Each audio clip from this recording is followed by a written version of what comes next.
Graça e paz, tudo bom com vocês?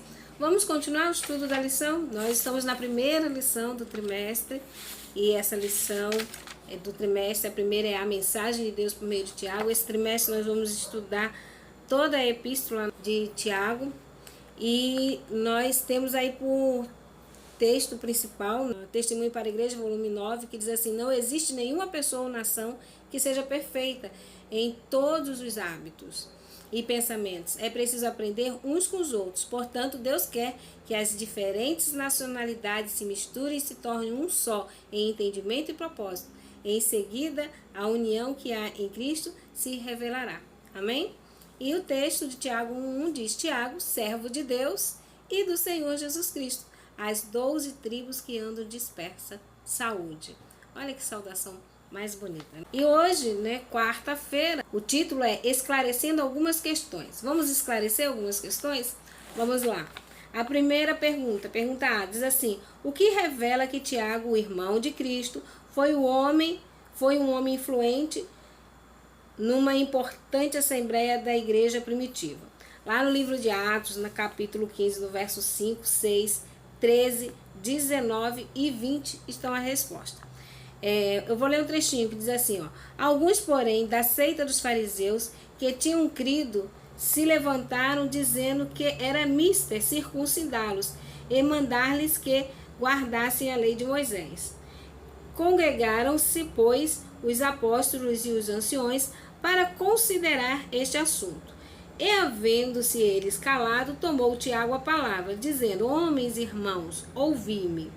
Por isso julgo que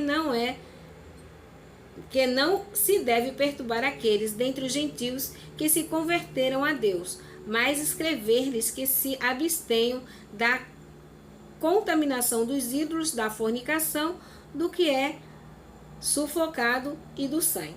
Ou seja, numa assembleia importante que estava ali decidindo como se ia trabalhar com os gentios, depois de ouvir a opinião dos fariseus convertidos, aí se tem uma reunião entre a liderança da igreja na época e Tiago é quem é solicitado a anunciar a decisão da assembleia. Então isso revela que Tiago ele tinha aí uma importância no meio da irmandade daquele tempo. A pergunta B diz assim: que afirmação comum, mas errada, se dissipa quando vemos o papel de destaque que Tiago exerceu naquela importante assembleia? Mateus 16:18, todo mundo sabe: pois também eu digo que tu és Pedro, e sobre essa pedra edificarás a igreja, e as portas do inferno não prevalecerão contra ela. A Igreja Católica usa esse texto para dizer que Pedro foi o primeiro papa, que ele era o líder da igreja. E quando a gente vê que Tiago presidiu esse conselho, e ele que tomou a decisão, ele que relatou, a gente percebe que não é verdade dizer que Pedro era o cabeça da igreja. O Salvador não confiou a obra do Evangelho individualmente a Pedro. Mais tarde, Jesus repetiu as palavras que havia dito a Pedro, aplicando-as diretamente à igreja.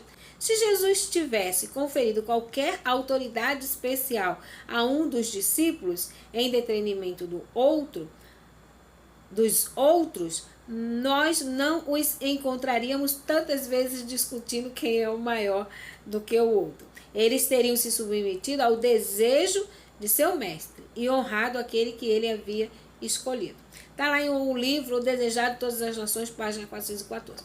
Pois é, a mesma coisa que o Senhor Jesus disse para Pedro, depois disse na mesma essência para a igreja, e a gente conclui: se os discípulos continuavam ali brigando e um num lugar de destaque do que o outro, é porque Jesus não deixou ninguém mandando, digamos assim, ou superior a ninguém.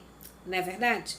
Então, cai essa ideia de que Pedro era o primeiro, era o líder da igreja. Quando a gente vê que Tiago, ele toma ali a frente, ele é quem passa a presidir, digamos assim, essa grande assembleia.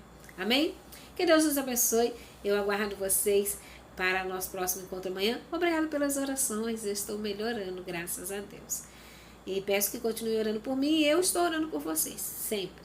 Aguardo vocês amanhã, para o nosso próximo encontro. Até lá!